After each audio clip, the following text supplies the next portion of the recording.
give me Jesus. You can have this whole world, give me Jesus.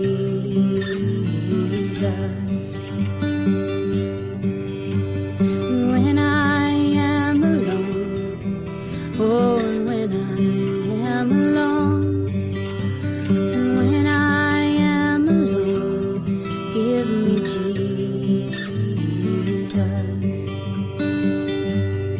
Give me Jesus. Give me Jesus. You can have this whole world. Give me Jesus.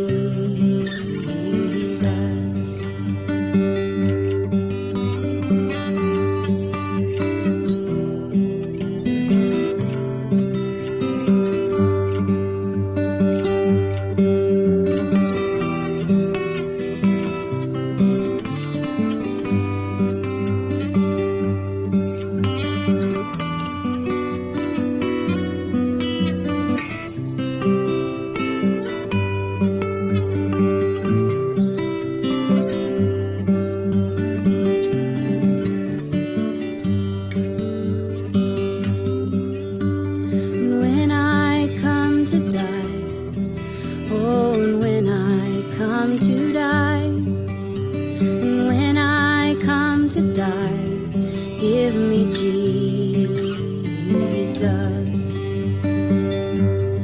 Give me Jesus. Give me Jesus. You can have this whole world. Give me Jesus. Give me Jesus. Give me Jesus. You can have this whole world. Give me Jesus.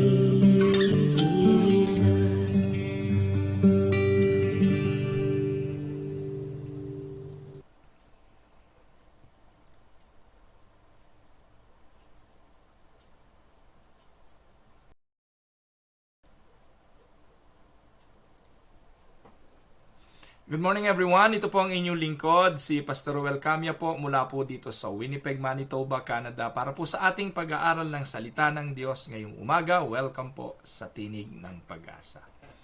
Mga minamahal na mga kapatid, sa araw pong ito ay nagpapasalamat tayo minsan pa sa Panginoon sa pagkakaloob sa atin ng pagkakataon para minsan pa ay makapag-aral ng kanyang mga banal na salita. Gaya po ng aking naipangako noong Monday, ay pipilitin po nating pag-aralan ng ilan sa mga kontrobersyal na doktrina na nagiging dahilan most of the time ng pagkakahiwa-hiwalay at paghahati ng mga simbahan. But this thing is something that inevitable that we need to discuss. Kasi po, hindi naman po pwede talaga na hindi natin tatalakayin at marahil nagtataka kayo, yung iba sa inyo ay nagtatanong, ano ba ang stand? Ano ba ang paninindigan?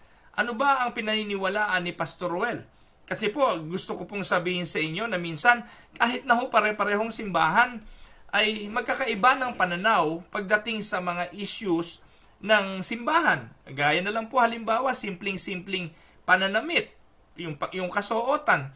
Ako po bilang pastor, hindi po ako kailanman tumayo sa pulpito na nakamaong para magsermon. O kaya nakasuot ng butas-butas na maong na ginagaya yung mga bagong preacher ngayon na naka-t-shirt lang tapos nakamaong. Sapagkat sa akin, sagrado ang bagay na ito. Sagrado in a sense na kung nang gagawa kong pumunta sa mga party at kung ano-anong mga okasyon ng kaganda-ganda bihis ko pagdating sa pagsamba at pananambahan, maong lang. Kaya ma-offend na nang ma-offend sa akin ang mga pastor na gumagawa nito, wala akong pakialam sa inyo kung anong gusto nyong gawin. Pero ang pinupunto ko rito, ako, yun ang pananaw ko at sasabihin ko ito. At ituturo ko ito, baka maka-impluwensya ako dun sa mga ilang pastor na matinupa isipan na gawin ang bagay na ito at itakwil yung mga bagay na bagong nauuso na hindi naman maayos, na wala sa hulog. Can you imagine, pupunta ka sa party, may kasalang, ganda ng bihis mo, tapos inimbitahan ka magsalita para mag-sermon sa pulpito, nakamaong ka lang, nasa ng logic ka doon? Nasa ng logic mo doon, pastor? Kaya, sa pagkakataong ito, pag ganon, magsasalita ako, titindig ako, sasabihin ko sa inyo ang aking mga saloobin. At ganon din sa mga doktrina. Mga minamahal na mga kapatid, hindi ko po ginagawa ang tinig ng pag-asa para dumami ang viewers. Hindi para magparami ng mga tagasunod. Hindi ko po kailangan yon. At ang layunin lang po ng bagay na ito upang yung akin pong mga natututunan sa patuloy na paglago sa pananampalataya ay maibahagi ko kung merong makakagusto at may kakausapin ng Diyos sa pagkatuto, mapakinabangan po ng iba. Kaya ginagawa ko po ito. Alam niyo po mga kapatid, last Monday, by the way, humihingi ako ng paumanhin kahapon. Maraming nagkalituhan kahapon sapagkat nagkaroon po talaga ako ng suliranin sa oras at minarapat ko po na hindi muna ipagpatuloy ang pagtalakay sa doktrina sapagkat magko-consume po ito ng mahabang oras ng pagtalakay at gusto ko pong himayin talaga ito sa inyo. I want it to be like a chicken shredded one by one, parang gagawa ka ng chicken sandwich. Hindi pwedeng isang buong chicken ang ibigay mo sa chicken sandwich, kundi hihimayin mo ito kasi chicken sandwich ang gagawin natin. Ganito rin gusto kong talakayin ang mga bagay na ito upang tunay na maunawaan at ma-appreciate. Ganun pa man, naniniwala po ako na Diyos ang nagbibigay ng pangunawa. At kung maiintindihan mo ang bagay na ito, praise the Lord, ikalalago mo ito. Pero nasa sa iyo po ito kung paano mo tatanggapin ang mga bagay na aking sinasabi. Mga kapatid, magsimula po tayo. Gaya po ng binanggit ko nung Lunes, lagi pong may dalawang kampo lang. Take note, dalawang camp lang naman yan sa pagtanaw tungkol sa mga turo ng Biblia tungkol sa kaligtasan. Again, meron po naniniwala na meron siyang partisipasyon sa kanyang kaligtasan at yung isang kampo na aking tinitindigan, wala kang partisipasyon sa iyong kaligtasan. Ang ibig sabihin, wala kang kakayahan, hindi mo kayang iligtas ang sarili mo, iniligtas ka ng Diyos. Yun po yung kampo na aking tinitindigan. Meron namang isang kampo na para ka maligtas, kailangan mong gumawa ng mabuti, kailangan mong sumampalataya, kailangan mong tanggapin si Jesus at magpakabanal. Yun po yung isang kampo na meron silang partisipasyon para sila maligtas. At alam niyo po, napakahabang talakayan nito, iisa-isahin po natin to. Kung ito po yung makapagbubukas ng ating mga isipan sa paniniwala na God is so sovereign, God is the one in control, God is the one who saves, and not in any effort na meron tayo when it comes to our salvation. Ngayon, ang ating pong tatalakayin ngayong araw ay ang issue ng election. Ang dalawang kampong nagbabanggaang ito, pareho pong naniniwala sa doctrine of election. Sapagkat turo naman ito ng Biblia. The Bible teaches that God chooses people. And both camp, believe na merong doktrina ng eleksyon. At ito ay nasa Biblia at ang Diyos ang pumipili ng kanyang ililigtas. Magkaiba lang ang pananaw nila sa eleksyon. Ano pong ibig ko sabihin? Paano naging magkaiba? Pareho namang eleksyon.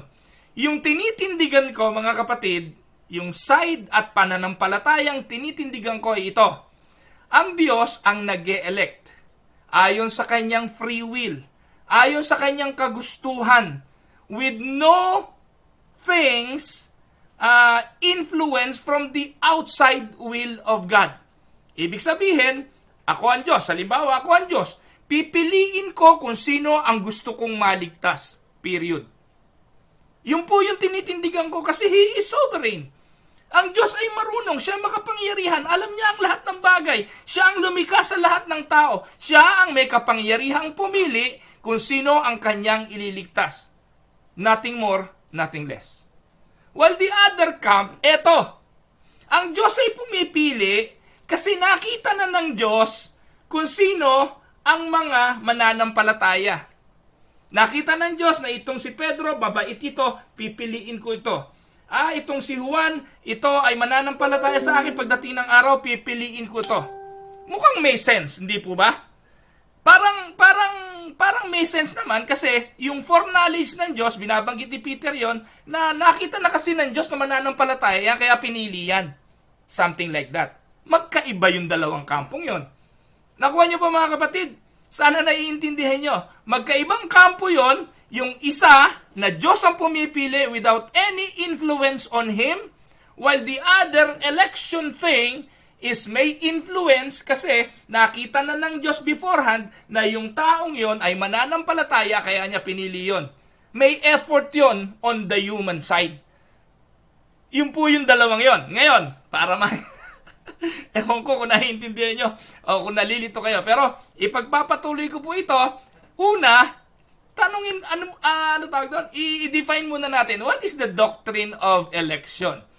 Well, the answer is, an election is a time when people choose who they want to fill a certain positions for president on down. Parang eleksyon. Di po ba yung presidente, governor, vice mayor, o lahat yon. Ganun po yon. Pumipili tayo because election is a choice. No? Yun po yon.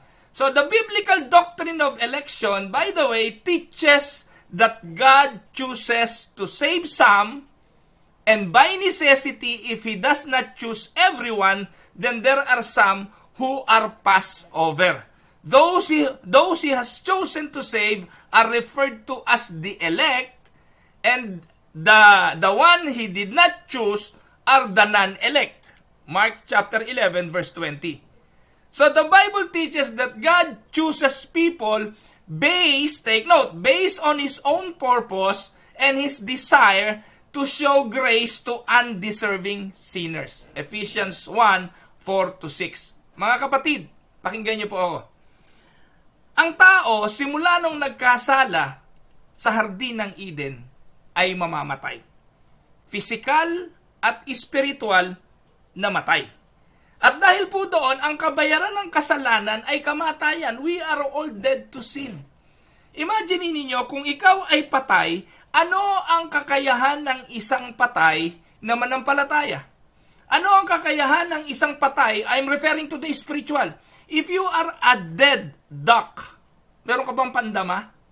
Meron ka bang kakayahang kumilos? Meron ka bang kakayahang magpasya? Meron ka bang kakayahan? Nothing. You're a dead duck. And that is the picture of a spiritual man. The spiritual man is dead to sin. Because of sin, we died.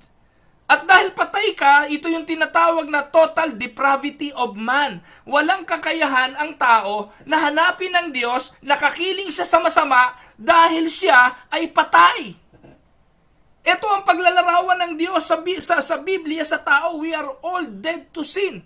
Kaya nga kailangan tayong mabuhay na maguli. Ano ang sabi? Ang na kay Kristo ay isang bago ng nilalang. Kailangan yung isang pagbabagong nilalang para tayo makapamuhay sa Panginoon. But then again, if you are dead, how can you be made alive? You can be made alive not by your own choosing, not by your own will, not by your own power, but by the power of God. Ito naman yung doktrina ng regeneration. Ako, mahaba po ito, pero gusto ko lang sabihin sa inyo na ang taong patay walang kakayahang pumili. Walang kakayahang humanap. Walang kakayahang hanapin at sambahin ng Diyos. Kaya yun ang larawan ng mundo. Pero ang Diyos sa kanyang pag-ibig, pinagkaloob niya ang kanyang bugtong na anak. Ito yung Panginoong Jesucristo. Ngayon ang tanong, nung namatay si Jesus sa krus ng Kalbaryo, ang tanong, effective po ba ang kanyang kamatayan?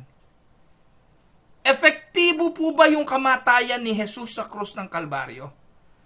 Pag sinabi nyo, yes, it is effective.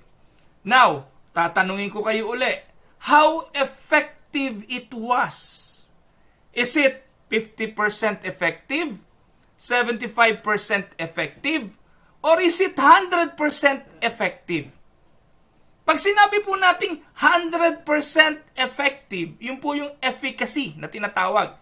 Katulad po ng mga vaccine na isinasaksak ngayon. Kapag nasaksakan ka na ng vaccine na ito at ito'y 100% effective, ano pa mangyayari? Magkaka-virus ka pa ba? Hindi na. Yung polio vaccine that is 100% effective. Kapag ikay nasaksakan ng polio vaccine, hindi ka na magkaka-polio. Yung mumps, yung rubella, yung anti-rabies, yun yung pag nasaksakan na, nagiging immune ka na, effectivity noong gamot na yon ay 100%. Ngayon, balikan natin ang kaligtasang ginawa ni Jesus. Yung po bang ginawa ni Jesus sa krus ng Kalbaryo, when He shouted the word, "It is finished," gaano ang effectivity nun? 100%. Yes, 100% efficacy. Kung 100% efficacy ang kamatayan ni Kristo, ang tanong ay ito, bakit may pupunta sa impyerno? E di po ba kung effective yun, dapat po lahat ay ligtas. Dapat po lahat ay mananampalataya. Dapat po lahat ay pupunta sa kaluwalhatian ng langit. Ang tanong, bakit ang luwang ng daan patungo sa impyerno at marami ang pupunta ron at makipot ang daan patungo sa kaligtasan? Naisip niyo po ba yon? So, ibig sabihin, lumalabas ngayon na the efficacy of Christ's death on the cross is not 100%. Nako. Ganun po ba yon? Mga minamahal na mga kapatid, gusto ko pong sabihin sa inyo at lilinawin ko, it is true that the death of Jesus on the cross paid 100% for the sin. For the sin of whom? For the sins of those whom He chooses. Tandaan po ninyo mga kapatid, magiging effective lang 100% yung kamatayan ng Panginoong Hesukristo doon sa kanyang mga pinili para manampalataya. Para doon sa mga hindi niya pinili para sa pananampalataya, wala pong effectivity yon. Wala pong efficacy yon. Hindi po tatalaban nun. Nakuha niyo po? Kasi they were predestined before the end of time. Eto na naman, papasok na naman ang ating isipan. Ang lupit naman ng Diyos na yan. Ang lupit naman ng Diyos na yan. Pumipili lang siya ng ilan at ipapahamak ang ilan. Mga kapatid, hindi niyo po ba naisip? In reality, hindi naman talaga tayo karapat-dapat. Lahat naman talaga ipapunta sa impyerno. Pero hindi po ba matatawag na dakilang pag-ibig at great mercy ng Diyos na yung lahat na patungo sa kapahamakan at patungo sa impyerno ay pumili siya ng ilan para iligtas? Isn't that grace? Isn't that grace to be thankful and to be gracious if you have been chosen to be part of those people? Kaya mga kapatid, ito po ang tanong ko sa iyo ngayon, nananampalataya ka ba? Kung nananampalataya ka sa Panginoong Hesukristo, kung nananampalataya ka dahil binigyan ka ng pagkaunawa at pananampalataya, kung naandito ka nga at nakikinig ka sa akin at nauunawaan mo sinasabi ko, magpasalamat ka because you are called to be one privilege, privilege by God's own will and God's grace to be saved. Because many people will not hear the word of God. They will not care. They will not give any moment of thinking to the word of God. Tandaan po ninyo ngayon, gaano bilyon ng taong nagtatakbuhan sa mundo ngayon. They don't give a damn for God. They don't care about God. Kahit na anong pangaral, narinig nila sa radyo, narinig nila sa telebisyon, napakaraming nagtuturo, napakaraming pastor, they don't care. Because God will allow them to go their own way. But if you are part of the chosen, there will come a time that you will stop and you will have the faith in your heart to believe. Make sense po ba mga kapatid? Alam niyo po mga kapatid, katulad ng doktrina ng Trinity at iba pang mga doktrina, ito pong doktrina ng election is something that you need to accept by faith. And it is so hard to understand, but it is part or basically the foundation of faith na kailangang maintindihan ng bawat isa. Take note, God did not choose everyone. If He had, then everyone would come to faith in Christ. Amen? Hindi po pinili ng Diyos ang lahat. Dahil kung pinili ng Diyos ang lahat ng tao mananampalataya sa Panginoong Hesukristo. Ngayon, yung Middle East lang, gaano karaming tao sa Middle East? They denied Jesus Christ. They believe him as a prophet, but not a Messiah. Even Israel, God-chosen people, did not believe on him, or don't believe him, as he declared that he is the Christ, the Messiah. Gaano karaming tao sa Japan, sa China, milyon. They don't care, they don't believe. But tandaan po ninyo, it is God who will make the choosing. The idea that God does what He wants and that what He does is true and right because He does it is foundational to the understanding of everything in Scripture, including the doctrine of election. So in the broad sense, election refers to the fact that God chooses or elects. No, God chooses to do everything that He does in whatever way He best sees fit. So He acts. When He acts, He does so only because He willfully and independently chooses to act. And it is according to His own nature, predetermined plan and good pleasure. He desires to do whatever He desires without pressure or constraint from any outside influence. Sabi nga sinong pwedeng maka-impluwensya sa Diyos? Sinong pwedeng bumago ng kanyang isipan? Sinong pwedeng magpayo sa kanya? Ang sabi ng Biblia, your ways are not His ways. No? And your mind is not His mind. Sabi ng Diyos, my mind is not your mind, my thoughts is not your thoughts, and my ways are not your ways. The Bible makes this point repeatedly in the very act of creation. Tingnan po ninyo. In the very act of creation, in Genesis 1:31, God created precisely what He wanted to create in the way. Meron ba ng impluwensya sa Diyos na gawin niya tong ganito nung unang araw, pangalawang araw, pangatlong araw, pangapat na araw? May nang impluwensya ba sa Diyos na ganyang kagawin? Na ganito ilong mo, na ganyan ang itsura mo? Walang nang impluwensya sa Diyos. He created it according to His own pleasure. And ever since the creation, God was sovereignly prescribing, permitting everything in human history in order that He might accomplish the redemptive plan which He had previously designed.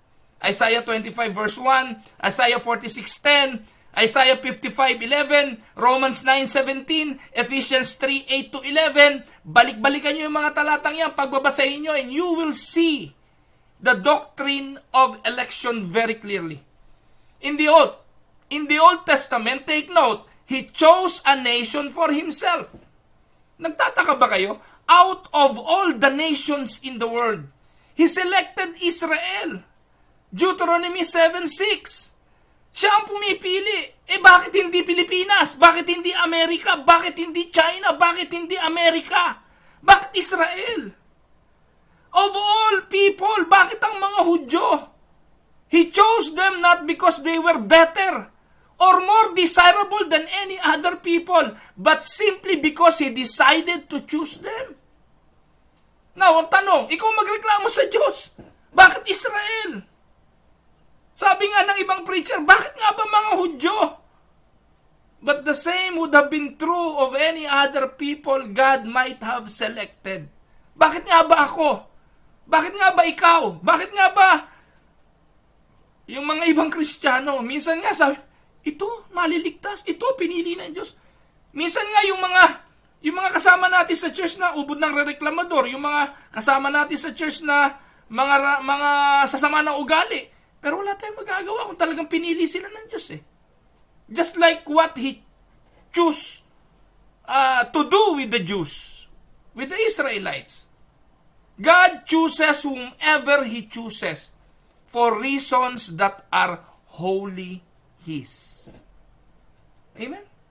Kaya nga inuna kong talakayin yung sovereignty ng Diyos Siya ang makapangyarihan, siya ang may control, siya ang pater. Tayo'y palayo kung anong gusto niya mangyayari. Ngayon, sa pagpili, siya rin ang masusunod.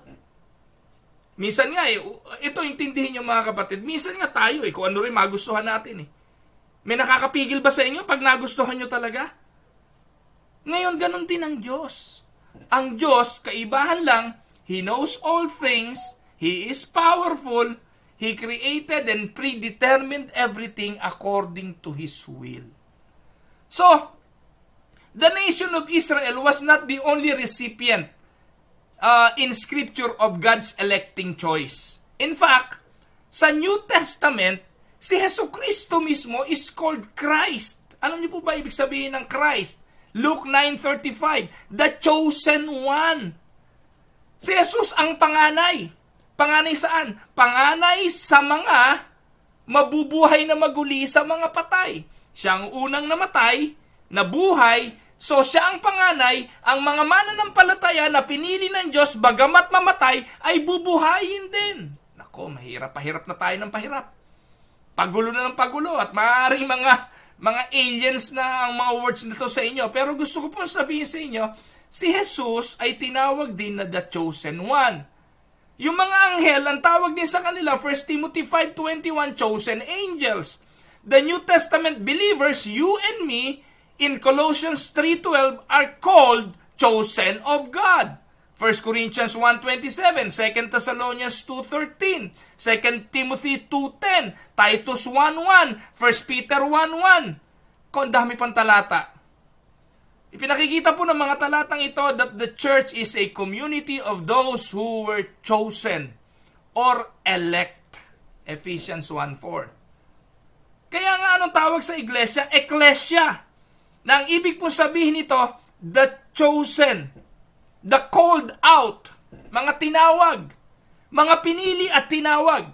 Kaya kapag nakabilang ka sa eklesyang laganap, yung Holy Universal Church, kahit iba-ibang mga denomination yan, ibig sabihin, pwede kang maligtas, pwede kang saved, pwede kang pinili, kahit ikay Roman Catholic, kahit ikay kabilang sa ibang pananampalataya, meron tinatawag na Holy Universal Church.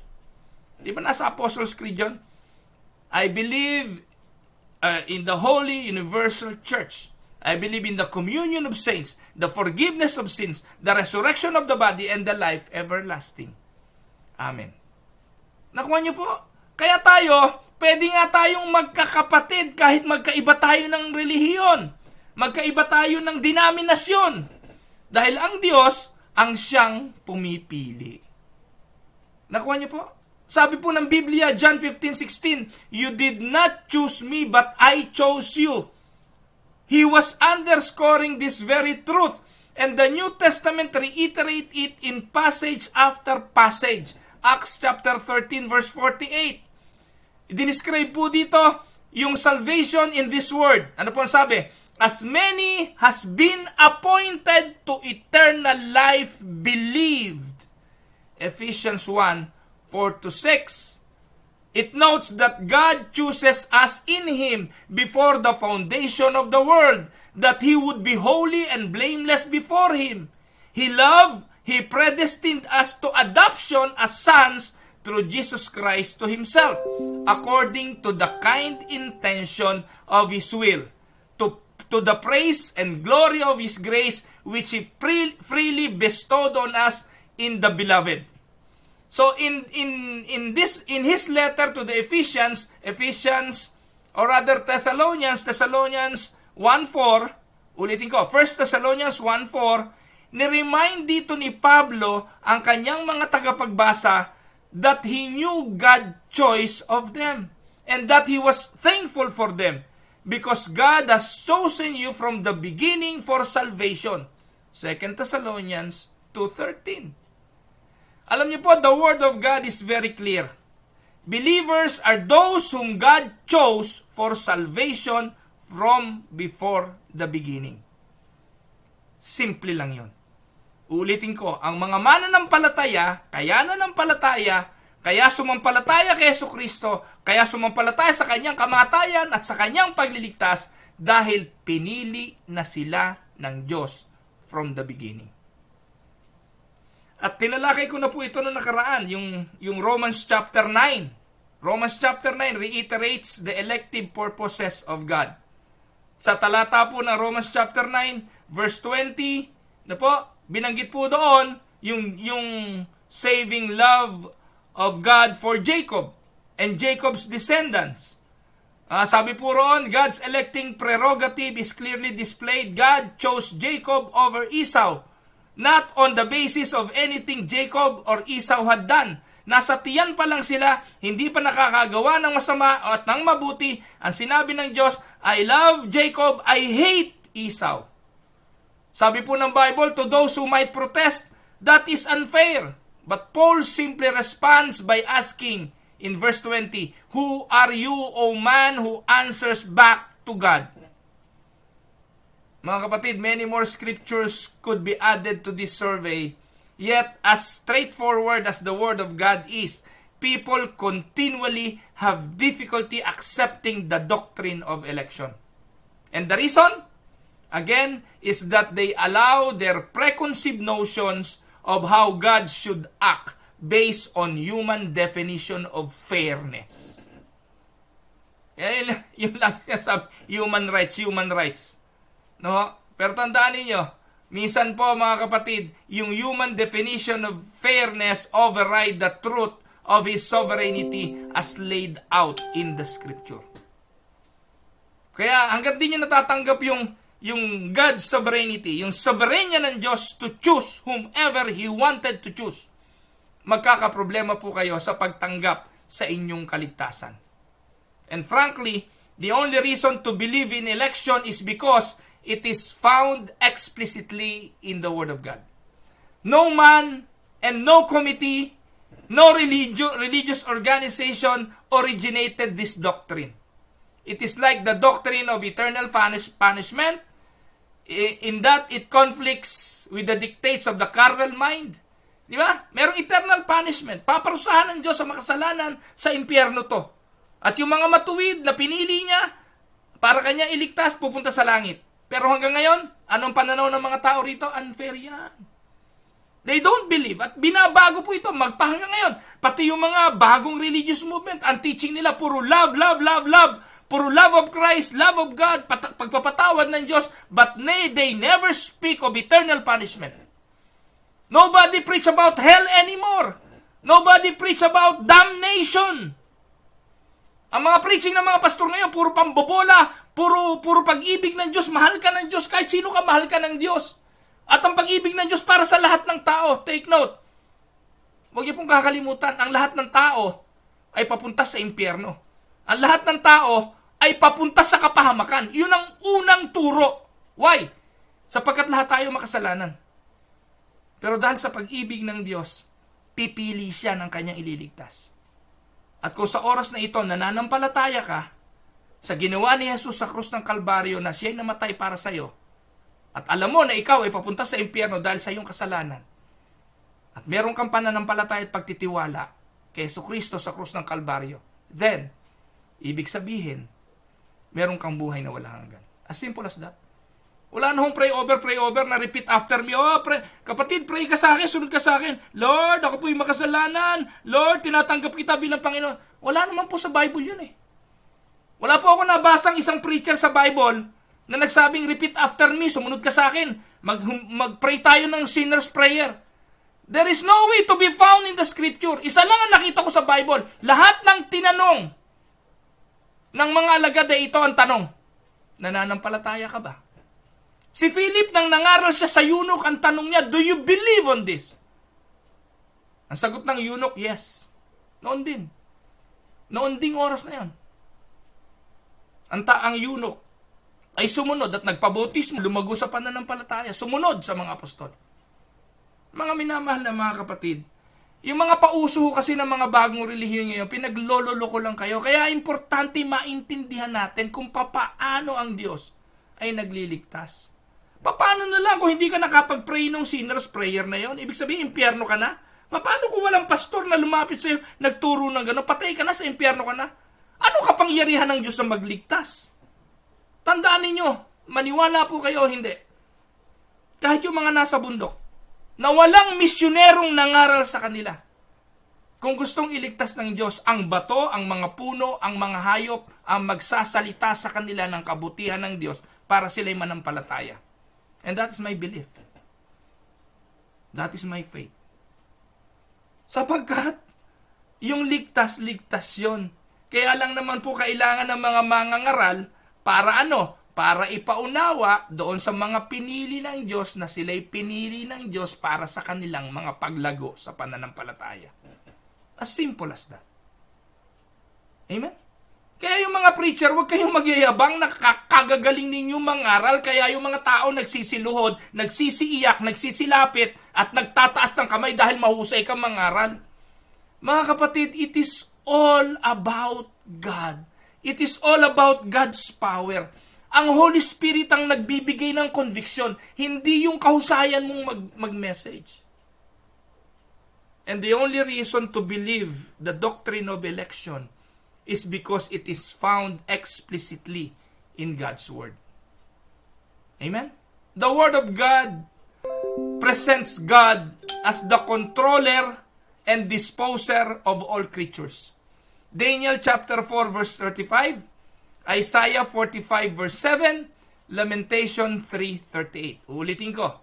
The Word of God presents God as the controller, disposer of all creatures. That is what I believe. God is the Most High. Psalms 47 verse 2. Psalms 83:18. God is the ruler of heaven and earth. Genesis 40:19. Isaiah 37:16. And God is the one against whom none can stand. Who can stand against God? Nobody. No one against whom God is the one against whom none can stand. 2 Chronicles 20:16. Job 41:10. Isaiah 43:13. God is the Almighty who works all things after the counsel of His will. Ephesians 1:11, Isaiah 14:27, Revelations 19:6. And God, the heavenly Pater, who shapes men according to His own good pleasure. Romans 9:18 hanggang 22. So in short, He is the decider, the determiner of every man's destiny, and the controller of every detail in each individual's life.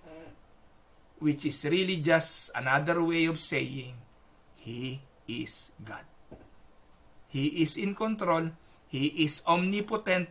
He is sovereign. He will choose whom He wanted to choose. Amen?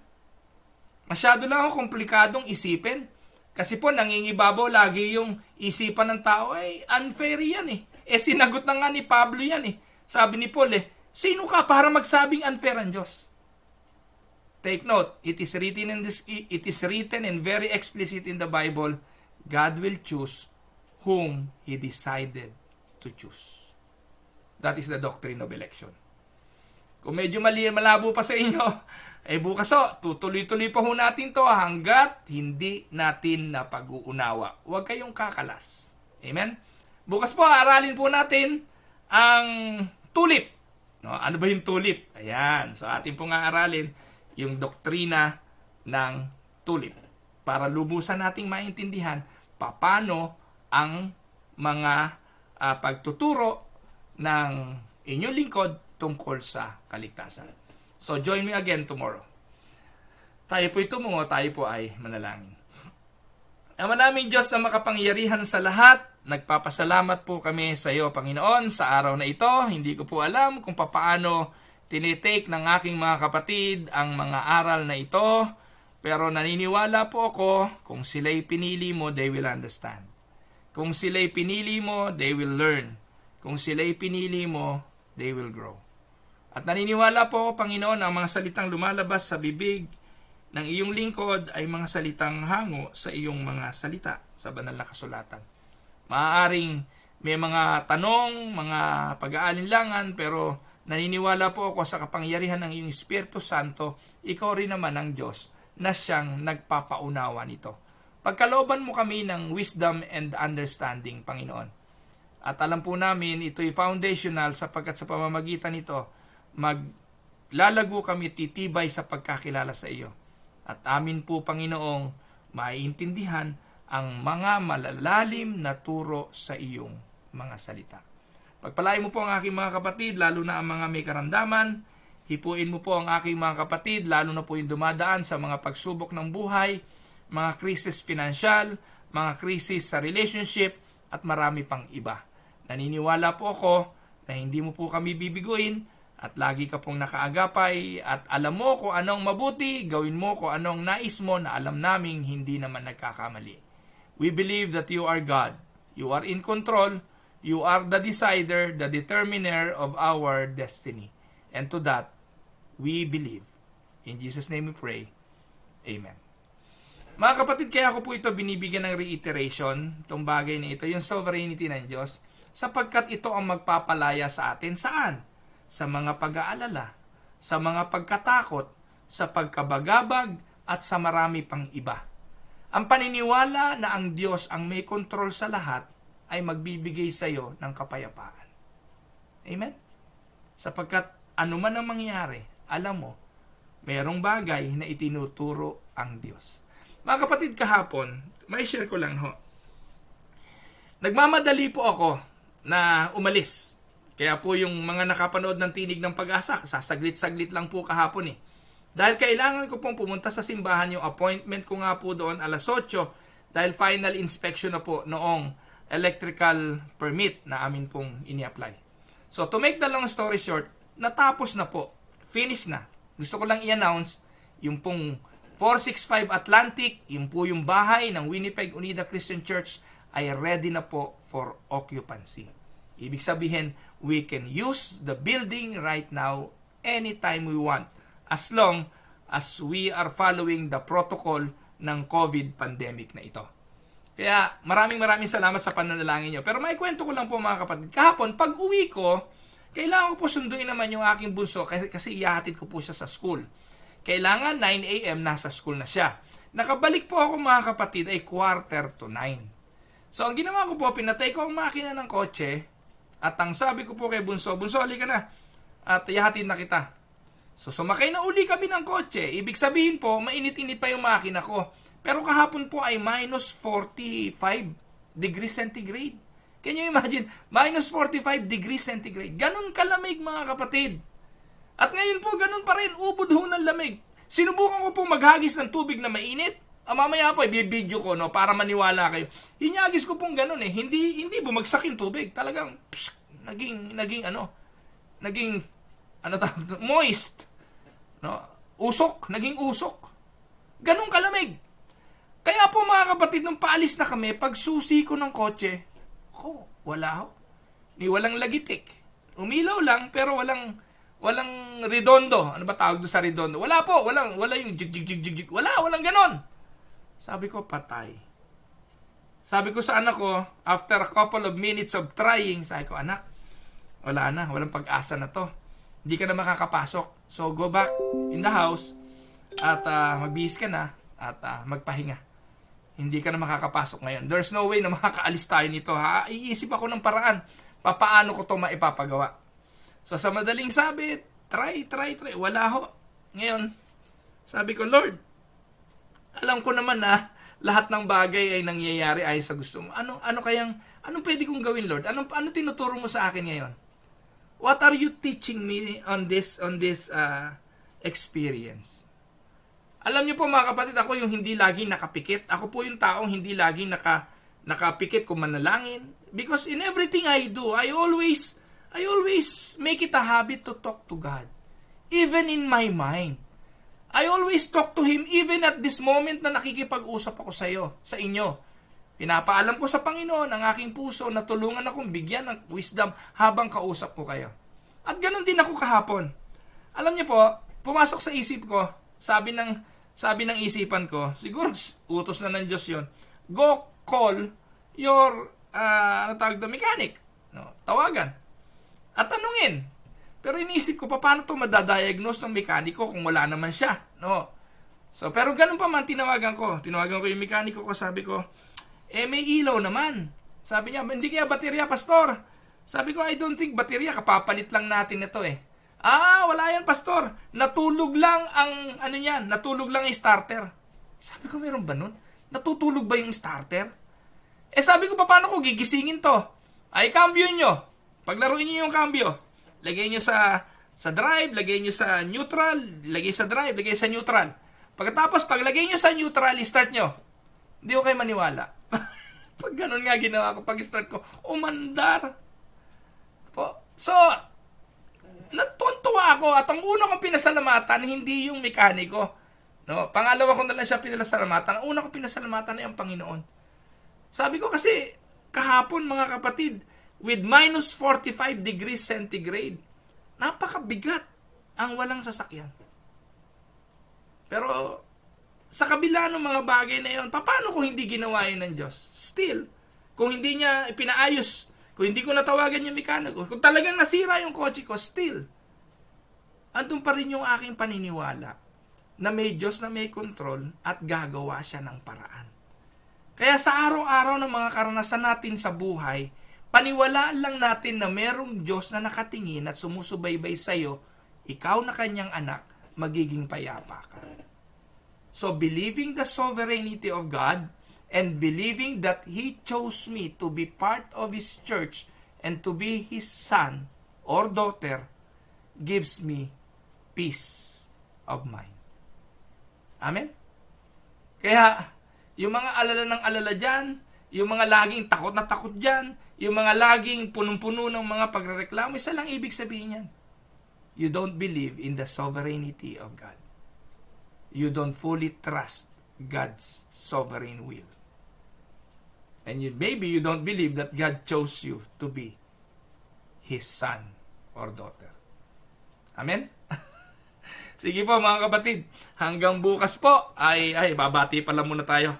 Binabati ko po yung mga nakasama natin ngayong umaga, si Tita Mayra Paredes Libertino, si Ate LB Paredes de Castro. Ate LB, happy birthday sa iyo ha. Happy birthday po kay Ate LV Paredes, pagpalain kayo ng Panginoon. Kay Benji San Gabriel, pare magandang araw, kumusta? Si Ate Evelyn Cameros, birthday din yata ni Ate Evelyn. Ate Evelyn, happy birthday din po, pagpalain kayo ng Panginoon.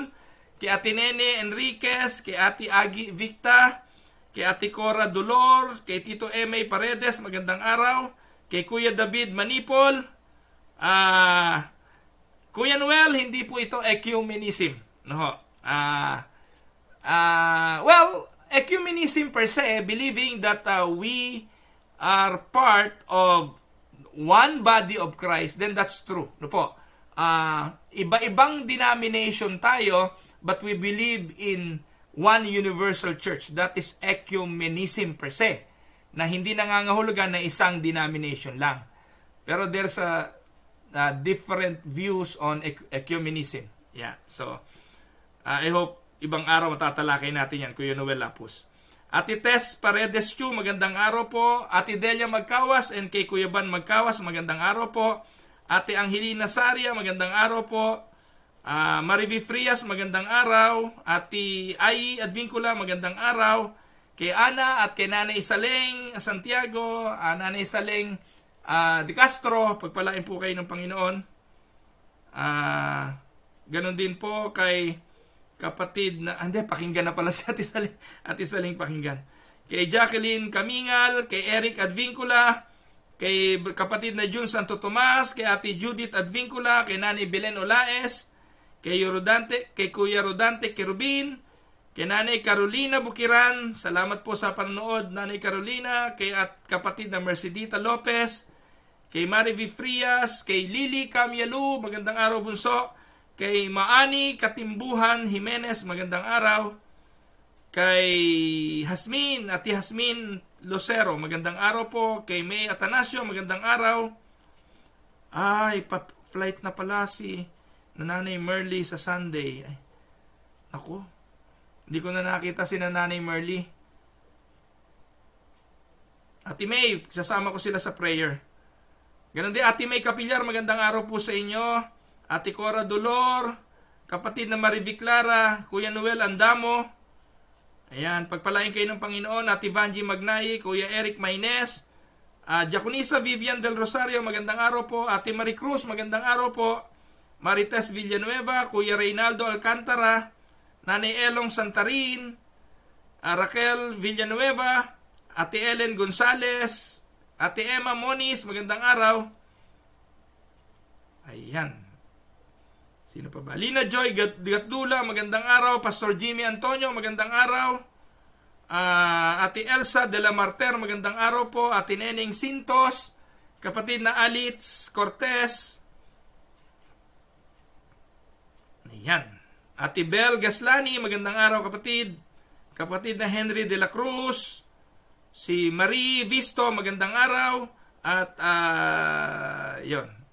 Yung iba po hindi ko na nabate. Magandang araw po sa inyo.